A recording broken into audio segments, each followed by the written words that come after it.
안녕하십니까. 윤진표 교수의 아세안 이야기입니다.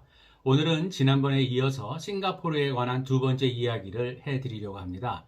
지난번에 저는 싱가포르가 가지고 있는 좀 긍정적인 얼굴과 좀 부정적으로 보여질 수 있는 얼굴, 그래서 싱가포르의 두 얼굴이라는 것을 주제로 그 실상이 어떤지를 여러분들께 정리를 해드렸죠. 오늘은 두 번째 시간으로 싱가포르가 이렇게 두 개의 얼굴을 가지게 된 배경이 무엇일까? 그 원인이 무엇일까라고 하는 이야기를 해드리도록 하겠습니다. 자, 결론부터 말씀을 드리면요. 싱가포르가 이렇게 두 얼굴을 가지게 된, 즉 싱가포르라는 이러한 나라가 만들어지게 된 데는 결정적으로 리더십을 말씀드리지 않을 수가 없습니다. 바로 리콴 유라고 하는 리더십입니다. 리콴 유는 싱가포르의 초대 총리에서부터 시작을 해서 2015년도에 돌아가셨으니까요. 92세까지 생존을 하셨던 싱가포르의 국부라고 할 수가 있는데요. 리콴 유의 개성, 또 리콴 유의 리더십, 또 리콴 유가 가지고 있었던 생각, 사상, 이것이 그대로 녹아들어간 나라가 바로 싱가포르다. 그리고 그 사람의 생각과 정책 속에서 싱가포르가 지금과 같은 두 가지 얼굴의 성격을 가지게 된 나라가 됐다. 저는 이렇게 말씀드리겠습니다. 그래서 싱가포르 하면은 바로 리콴 유를 생각하시면 되고요. 리콴 유가 어떤 인물이었는가라고 하는 것을 제가 좀 말씀드리려고 합니다. 일단 리콴 유는 1965년도 말레이시아로부터 싱가포르가 거의 반강제적으로 탈퇴를 하게 되면서 원치 않았던 독립을 얻게 된 그러한 장본인이었습니다. 그랬을 적에 리콴 유가 한 유명한 기자회견을 거의 울먹이면서 한 기자회견이 있는데요. 그때부터 그 사람이 쓴 용어가 바로 생존의 정치를, 이제는 싱가포르는 생존의 정치를 할 수밖에 없다라고 하는 말이었습니다. 즉, Politics of Survival, 생존이라고 하는 것이 이제는 죽고 살기의 문제, 싱가포르는 죽기 아니면 살기, 즉 두 번의 기회조차 허락되지 않는 그런 심각한 환경 속에 있는 그런 작은 섬나라, 이것이 바로 싱가포르이기 때문에 이제부터 싱가포르는 죽기 아니면 살기, 그 다음에 우리는 이제 여기서 떨어지게 되면은 푹신한 정글 바닥에 떨어지는 게 아니고 싱가포르 항구의 차가운 콘크리트 바닥에 떨어져서 그야말로 죽을 수밖에 없다. 두 번의 기회라는 건 우리한테 없다라고 하는 절박한 생존의 정치를 부르짖게 됩니다. 그러면서 싱가포르는 시작을 합니다. 그래서 1965년도 싱가포르가 독립을 이룰 적에 전후에 싱가포르의 상황은 굉장히 어려운 상황이었습니다. 지금과 같이 싱가포르가 잘 살고 깨끗하고 그 다음에 누구나 부러워하는 그런 환경을 가진 나라가 아니에요. 항구로서 가질 수 있는 그러한 어떤 복잡함, 그 다음에 얼기설기 설켜 있는 복잡한 정치적인 세력들, 그 다음에 그런 어떤 불결함, 그 다음 혼란스러움, 이것을 모조리 갖고 있었던 그런 어지러운 항구에 불과 있었던 땅이 바로 지금의 싱가포르의 상황이었습니다. 그런 싱가포르를 억지로 원치 않았던 독립을 말레이시아로부터 반 쫓겨나듯이 얻게 되고 나서 싱가포르의 책임을 맡은 당시 총리 리콴 유는 우리는 이제부터 생존의 정치를 할 수밖에 없습니다. 이렇게 선언을 합니다. 불안감이 바로 모든 발전의 원동력이 된 것이죠. 여기서 저는 리콴 유가 총리 시절서부터 그 다음에 은퇴하고 나서까지의 모든 본인의 일생을 두 가지 책에다가 다 이제 쏟아놨는데요. 여러분들께 좀 소개를 해드리고 싶은데요. 첫째 책이 1999년도에 나온 리콴 유 자서전이고요. 그 다음에 두 번째가 2001년도에 나온 내가 걸어온 인류 국가의 길입니다. 이 두 가지 책은 싱가포르를 이해하실 적에 저는 이걸 리콴 유와 똑같이 놓고 보시라고 했죠. 그러니까 리콴 유의 자서전 이 두 책은 그대로 지금의 싱가포르의 모습을 만들게 된 리콴 유의 모든 것의 하나의 투영이다. 이렇게 보시면 되겠습니다. 그래서 이 두 권의 자서전을 여러분들에게 추천을 드립니다. 결국 싱가포르가 가지고 있었던 절대적인 자원 부족인 이러한 상황, 또 하나 싱가포르가 가지고 있었던 이러한 전략적 중요성도 있지만 이건 그대로 섬나라로서의 안보의 취약성을 가지고 있는 그러한 아주 취약한 구조의 섬나라에 불과했었거든요. 이것을 리콴 유는 그야말로 본인의 리더십, 그 다음에 본인이 생각했었던 죽기 아니면 살기의 소위 생존의 정치, 이걸 내걸면서 밀고 나갔던 것이에요. 싱가포르의 초대 총리를 서부터 시작을 해서 2015년도 별세일 때까지 그야말로 싱가포르의 얼굴이자 국보였던 리콴유는요 2023년도에 출생을 했습니다. 즉 영국의 식민지 시절에 이미 출생을 했고요. 리콴유의 가족적인 배경은요, 그러니까 중국의 그 하카라고 있습니다. 그 하카 객가인데요. 중국의 하카 출신들이 내려온 그 하카 집안 사람이에요. 리콴유는 여러분 순원이라고 아시죠? 손문인데요. 이 순원, 신의 혁명을 일으켰던 중국의 초대 국부죠. 이러한 순원, 그 다음에 특히 1978년 중국의 개혁 개방을 이끌은 덩샤오핑 있죠? 이 순원 덩샤오핑이 다 리콴유와 같은 하카 출신 집안 출신들이에요. 이러한 어떤 그 하카 출신의 영향도 있고요. 이런 것 때문에 특히나 리콴유는 덩샤오핑과의 관계가 굉장히 가까웠었습니다. 그래서 1970년대 말에 덩샤오핑이 개혁 개방을 할 적에도 가장 많이 개인적으로 자문을 구하고 또 서로 왕래를 했었던 그런 가까운 관계가 바로 리콴유와 덩샤오핑 관계였다. 이거 흥미로운 것이죠. 이것이 중국의 개혁 개방을 이끄는데 리콴유의 생각이 또한 중국에도 덩샤오핑을 통해서 영향을 미쳤다고 하는 것이 저는 분명한 사실이라고 생각을 합니다. 이러한 리콴유는요, 내걸었던 중요한 그 리콴유의 생각이 있는데요. 이거를 정리를 해드리면요, 리콴유 통치의 유산이라고 말씀을 드릴 수가 있습니다. 두 가지로 정리가 됩니다. 하나가 능력주의고요, 또 하나가 실용주의입니다. 능력주의와 실용주의라고 하는 리콴유를 대표할 수 있는 일종의 슬로건 같은 그런 트레이드 마크 같은 두 가지 정책 기조죠. 능력주의, 또 하나가 실용주의입니다. 자, 능력주의라고 하는 것은요, 관료 중심의 그런 엘리트주의를 모든 국가 운영의 바탕으로 삼겠다라고 하는 것입니다. 바로 리콴유가 만든 정당이 인민행동당이거든요. 지금 싱가포르의 물론 정당이죠. 자, People's Action Party를 그 임재 충원이라든지 또는 이들 간의 경쟁을 시켜서 성장을 시키는 이런 모든 과정 속에서 바로 능력주의를 바탕으로 합니다. 즉 엘리트 지향의 능력 위주 교육 제도가 바로 이러한 인민행동당 인재와 공무원들의 육성 과정 속에서 그대로 반영이 됐습니다. 오로지 전문성과 업적에 의해서만 발탁을 하고 또 승진을 시키겠다, 이겁니다. 그러니까 결국 능률과 효율성이 모든 것의 척도가 되겠죠.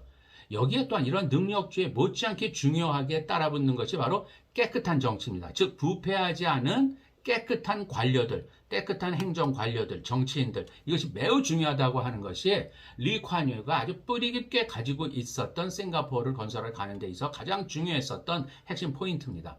부패가 있는 상태에서 아무리 능력 있는 자들이 생긴들 오래가지 못한다고 하는 뼈저린 리콴유의 반성과 또 리콴유의 경험이 여기에 투영되어 있다고 보시면 돼요. 그래서 반부패 정책 같은 경우에 당근과 채찍을 또 똑같이 제공을 하면서 오로지 능력에 상응한 대우를 해주고요. 그 다음에 만약에 부패했다 할 경우라면 예외 없이 자신을 포함해서도 예외 없이 조사를 하고 또 그 결과에 대해서는 엄격하게 처벌을 하겠다고 이렇게 선언을 하고 들어간 겁니다. 결국 윗물이 맑아야지 아랫물이 맑다라고 하는 것을 본인 스스로가 선언을 하고 그것을 실행에 옮긴 인물이 리콴유였습니다.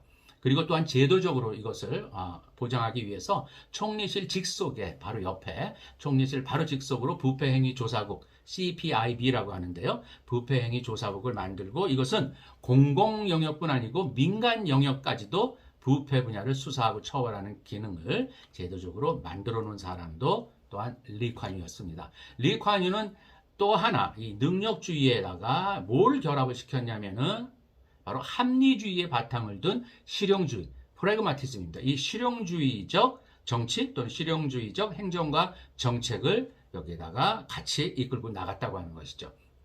실용주의에는 이념과 어떤 정체 같은 것을 뛰어넘는 외교를 하겠다고 하는 그것. 그 다음에 이 싱가포르라는 나라를 완전히 대외 개방을 하고 그 다음에 복지사회를 건설하고 전 국민들한테 필요한 최소한의 생활 조건들을 제공을 해주는 그리고 해외 개방, 대외 개방 속에서 해외 자본을 적극적으로 유치하고 고급 노동력들을 확보하면서 싱가포르를 부유하게 만들어 가겠다. 이것이 바로 리콴유 실용주의 정신의 가장 핵심적인 내용들로 이것이 실행이 됐어요. 이러다 보니까 제가 지난번에 말씀드렸듯이 싱가포르가 가지고 있었던 여러 가지 밝은 얼굴 중에 하나가 최근에도 특히 금융이라든지 교육 분야라든지 의료 서비스 분야에서 세계 최고 수준의 이런 허브를 지향을 한다고 하는 것도 이러한 리콴유의 실용주의 정신과 정책이 그대로 지금도 이어지고 있다고 보시면 되겠습니다. 자, 싱가포르의 특징을 조금 더 자세하게 말씀을 드리면요. 이런 모든 바탕 속에서는 바로 리콴유 자신이 중국인이고요. 학하 출신의 중국인이고 이러다 보니까 이것을 저희 학자들은 신유교주의적인 성격을 갖는 국가의 모습을 리콴유가 그렸다고 이렇게 평가를 합니다. 신유교주의라고 하는 것은요. 이 작은 규모의 국가 같은 경우에 국가의 분열이 일어나게 되면 한 번으로 다 치명타를 입는다고 하는 것이죠. 앞서 말씀드린 싱가포르는 두 번의 기회가 없는 생존의 정치를 할 수밖에 없는 그런 환경이다라고 하는 것이죠. 그러다 보니까 이러한 환경 속에서는 엄격한 규율과 질서가 절대적으로 필요하다는 게 리콴유의 신유교주의적 사상의 출발점입니다. 그리고 신유교주의적 질서라고 하는 것은 대가족 제도를 대가족 제도처럼 국가 주도의 경제 사회 정책을 실시해서 이런 거에는 이제 교육이라든지 의료라든지 주택이라든지 또는 사회보장 노후 문제들을 국가가 책임을 진다는 것이죠. 그 결과가 결국 싱가포르는 호의적인이라는 형용사가 또는 우호적이라는 형용사가 붙는 권위주의 국가라고 하는 이러한 결과를 만들어내게 됐습니다. 자, 이러한 신유교주의적인 정신 속에서 나온 것이 바로 말씀드린 능력주의 플러스 실용주의입니다. 그래서 능력주의는 말씀드렸다시피 전문성과 업적에 의해서 공무원들, 정치인들을 발탁하고 승진시킨다. 그런데 여기 플러스 부패 없는 깨끗한 정치와 이것을 완전히 연계시킨다는 것이죠. 그리고 모든 것은 성과 지표를 이용한 결과 지향적인 그러한 행정을 지향을 한다. 이것이 리콴유의 능력주의 정책의 기조입니다. 그 다음에 실용주의는 바로 능률과 효율성을 척도를 하는데요. 임금이라든지 생활수준 향상 등 이게 경제성장과 관계가 되는 거죠. 또는 부의 증대 등 이건 누구나 원하고 또한 합리적으로 받아들일 수 있는 기준이 돼요. 즉 경제우선주의가 되는 것이죠. 그래서 싱가포르식 실용주의의 바탕에는 바로 경제우선주의가 여기에 같이 결합이 됩니다. 이러한 경제 우선주의 정책이 바로 정부의 정당성도 확보할 수 있는 핵심적인 하나의 드라이빙 포스가 되는 것이죠. 싱가포르에서는 이런 말이 있어요. 5C라고 하는 것이 있는데요. 5C는 첫째 캐시, 돈이죠. 두 번째 컨도미니엄, 이건 집입니다. 그 다음에 크레딧 카드, 신용카드죠. 그 다음에 커리어가 있습니다. 커리어는 직업입니다. 그 다음에 자동차죠. 이렇게 5C를 갖고 이 5C를 발전시키는 것이 바로 성공의 상징이자 바로 이 5C가 싱가포르식의 실용주의의 바탕을 이루고 있습니다. 자, 이러한 것 위에서 리콴유가 내건 이러한 실용주의를 실현하기 위한 구체적인 국가 주도적인 또는 지원의 정책이 바로 싱가포르 국민들의 주택이죠. 주택의 85%는 정부의 HDB인데요. 하우징 디벨롭먼트 보드라고 하는 우리 같으면 이제 주택공사가 됩니다. 이 HDB가 정부 주도의 공급을 하게 되고요. 했고요. 그 다음에 CPF라고 해서 유명한 것이죠. 싱가포르의 국민연금 제도인데요. 이것이 있음으로써 이것을 다 강제적으로 다 가입을 함으로써 모든 국민들이 기본적인 어떤 생활 수준과 또는 노후 보장을 받을 수 있는 사회 보장 제도를 일단 커버를 하고요. 그다음에 의료 보장 제도 같은 경우에는 메디세이브 또는 메디쉴드, 메디펀드 같이 이렇게 3중의 의료 보장을 받을 수 있는 3M 체제를 갖추고 있어요. 이런 것들을 제공함으로써 싱가포르 국민들이 원하는 실용주의적인 5C를 에 대한 만족을 갖게 되고 그 만족을 통해서 정부에 대한 지지와 정부 정당성에 대한 원천을 확보한다고 하는 것. 이것이 바로 리콴유가 가졌던 가장 기본적인 바로 능력주의, 실용주의 정책의 기조였던 것입니다. 그러다 보니까 이렇게 나름대로 언론의 자유도 어느 정도 통제를 하게 되고요. 표현의 자유도 제한을 하게 되는 것을 정당화하는 쪽으로 그런 걸 다 풀어놓거나 또 그런 것을 다 자유롭게 그야말로 서구 유럽이나 미국 정부에서 풀어놨다가는 이런 작은 섬나라가 견딜 수 없을 정도의 치명타를 입을 수 있다라고 하는 것이 바로 나름대로의 싱가포르식 권위주의를 정당화하게 되는 근거가 됐었죠. 그러면서 리콴유가 한 유명한 말이 있어요. 여러 어록이 있는데요. 그건 앞서 말씀드렸던 싱가포르 리콴유 자서전 2권을 한번 여러분들 기회 있으면 꼭 한번 보시면서 싱가포르 이해하시는 데는 가장 중요한 자료니까요. 그 중에 이런 말이 있습니다. 이상적인 민주주의란 존재하지 않는다. 나라마다 현실에 맞는 정치 시스템을 만들어 나가야 된다. 이것이 바로 리콴유가 가졌던 정치관이고 자신의 통치 스타일에 대한 하나의 정당성을 부여하는 확고한 자기 신념적인 그러한 말이었어요. 이게 바로 그대로 리콴유가 초대 총리서부터 1990년도까지 초대 총리를 했었고요. 그 위에 고척동이라든지 자신 아들인 리셴룽 총리, 그 다음에 지금 제4대 총리가 이제 곧 들었을 것입니다. 행스위 킷이라고요. 이미 다 정해져 있습니다. 이런 면면이 이어지는 PAP 산하의 이 총리들을 통해서도 계속해서 이 리콴유의 정신과 기전은 계속 유지가 되고 있어요. 자, 추가적으로 작년에 코로나 사태 속에서도 7월 10일 총선을 했었는데요. 이때 나름대로 싱가포르 국민들의 어떤 변화된 국민의식들 또 코로나 사태 등등이 반영이 돼서요. 이때 했었던 총선에서 PAP가 93석 의석 중에 83석을 차지하고요. 그 다음에 싱가포르에도 야당이 있습니다. 워커스 파티라고 이제 노동당인데요. 이 워커스 파티가 6석에서 10석을 4석을 더 차지하는 이러한 약진을 하게 돼요. 10석을 차지했습니다. 그래서 그리고 또한 이 전체적으로 봤을 적에 PAP가 독주를 하는 패권 정당 체제지만 전체 득표율로 보게 되면 61%로 하락을 했어요. 그럼 나머지는 뭐예요? 한 40% 가까이는 또 야당 쪽에 줬다는 소리예요. 허나 국회의석은 물론 여전히 93석 속에 83석을 차지하니까 압도적인 의석을 차지하고 있죠. 그 이유는 뭘까요? 싱가포르는 소선거구 제도를 채택하고 있는 나라예요. 그러니까 한 표라도 더 많으면은 그 의석은 1등한테 가는 겁니다. 그래서 61% 득표율은 조금씩 하락을 하고 있지만 여전히 PAP의 패권정당적 절대적인 의석을 차지하는 시스템은 아직도 유지되고 있습니다. 싱가포르가 이러한 PAP 패권정당 체제가 조만간에 선거에 의해서 바뀔 수 있는 가능성은 저는 거의 없다고 생각을 해요. 당분간은요. 그래서 이러한 맥락에서 봤을 적에도 싱가포르의 장래에 대해서는 정치적인 장래에 대해서는 나름대로의 개혁의 조건들도 있습니다. 자, 그리고 리셴룽은 이렇게 작년의 선거에서 겸허히 그러나 이 결과를 받아들이고 자신들이 더 노력을 하겠다. 이런 식으로 대답을 했었어요.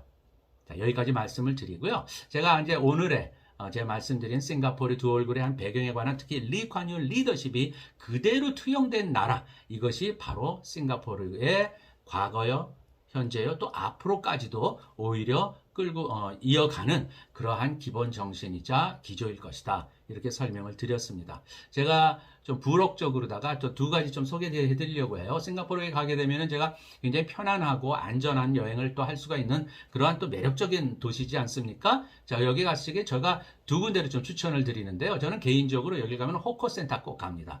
호커센터는 우리식으로 얘기를 하면은 이게 야외 그 식당가를 얘기를 하죠. 그래서 호커센터입니다. 호커센터는 싱가포르 안에 여러 군데가 있습니다. 나름대로 또 유명한 또 호커센터가 또 따로 있긴 합니다만은 또 이런 것도 있어요. 낮에는 이제 큰 도로였다가 밤 되면은 그 옆에 있는 식당들이 가운데다가 그 길을 막아놓고 여기다 다 이제 식당을 차리고 거기서 각종 음식을 먹을 수 있는. 그래서 이 호커센터는요, 싱가포르에 가게 되면은 바로 동남아 문화와 동남아식 그 어떤 그 스타일을 느껴볼 수 있는 야외에서 아주 훌륭한 전 경험이라고 생각을 해요. 음식을 먹는 것은 현지 문화를 이해해 줄 수 있는 가장 빠른 길이라고 저는 생각하거든요. 여러분도 싱가포르에 가게 되면 안전하고 깨끗하고 위생적으로 유지되고 있는 이 다양한 호커센터에서의 다양한 음식들을 여러분들 한번 시도해 보시면은 좋은 경험이 될 수 있으리라고 생각합니다. 또 한 가지입니다. 싱가포르에 가시면은 여러 뮤지엄도 많고 파크, 공원도 많습니다. 제가 꼭 추천드리고 싶은 것은 아시아 문명 박물관이라고 있어요. 아시아 문명 박물관이 있는데요. 이 아시아 문명 박물관은요, 자신들 싱가포르만의 어떤 박물관이라기보다는 싱가포르가 위치하고 있는 아시아, 뭐 동남아시아는 물론이고요. 여기는 동아시아, 즉 우리나라까지도 포함이 돼요. 그래서 아시아권의 문명을 여러 테마와 여러 주제를 가지고 굉장히 다양한 전시회와 또한 그러한 유품들과 이러한 것들을 전시하고 기획하고 또 이걸 보여주고 있어요. 갈 때마다 그 테마가 바뀌고요. 상당히 재미있습니다. 여기에는 우리 한국과의 교류라든지 동북아시아와의 상호 간의 여러 역사적인 사례 같은 것도 상당히 다양하게 변화시키면서 이 전시회를 해주고 있거든요. 저는 그래서 싱가포르 갈 때마다 아시아 문명 박물관은 꼭 방문을 합니다. 여러분도 싱가포르에 가실 적에 아시아 문명 박물관 꼭 방문하셔서 여러분의 지식과 또 아시아와 포함해서 동남아시아와 싱가포르의 이런 다양한 사회문화적 또는 특징, 이런 역사, 이런 거를 경험해 보실 수 있는 좋은 기회를 가지시기를 권고드립니다. 자, 오늘 싱가포르 얘기는 여기서 끝내도록 하겠습니다. 끝까지 들어주신 여러분 대단히 감사합니다.